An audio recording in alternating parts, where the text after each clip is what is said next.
What if nagising ka na lamang na 12:00 na? Hi, ako pala si Tonyo. 21 taong kulang. Nakatila ko sa ilalim ng punong mangga. Ngayon nakita akong isang babae. Kulay white na suot. Wala yung ulo, pero kamay at paa meron. Pagkagising ko sa aking pagtulog, may nakita akong orasan na naglelebos na parang bay nagbabagwal o pinapalit yung oras. Sabi ko lang sa sarili ko, Lol, ano ba to? Anong nangyari dito sa mundo ko ito? Hindi ko alam kung kuni-kuni ko lang ba yun o panaginip ko.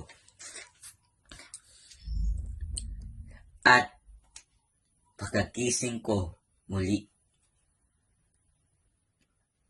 naging normal ang lahat, pero parang ramdam ko yung lamig ng aking katawan. Na parang bay, hindi ko alam kung anong gagawin. Sinabi ko lang sa sarili ko, Tonyo, alam mo ba? Panaginip lang to. Pero nakita mo yung anak mo, na pinutol ang ulo na palayan. Pagkagising ko, mula sa pagkatulog ko ulit, na-realize ko sa aking anak na namatay dahil sa aksidente. Sabi sa panaginip ko, sabi nga, putol na yung ulo mo, ng anak mo, na tinamon manalayan. Pero, aksidente hindi. Sa panaginip lang yun, yung putol niya ulo. So, di ko talaga dalawang isip na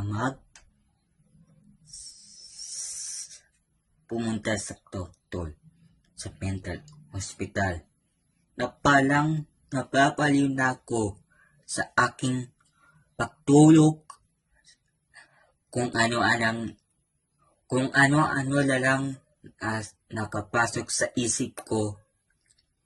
Di ko namalayan, di wala ako na-pray. Lalo, sana tulungan niyo po ako sa aking pagtulog.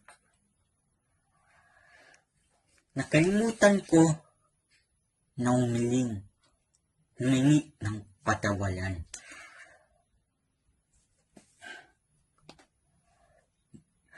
Kulang po sa ito. I don't know kung aabutin ko ba to ng 5 minutos o hindi. Ilang po.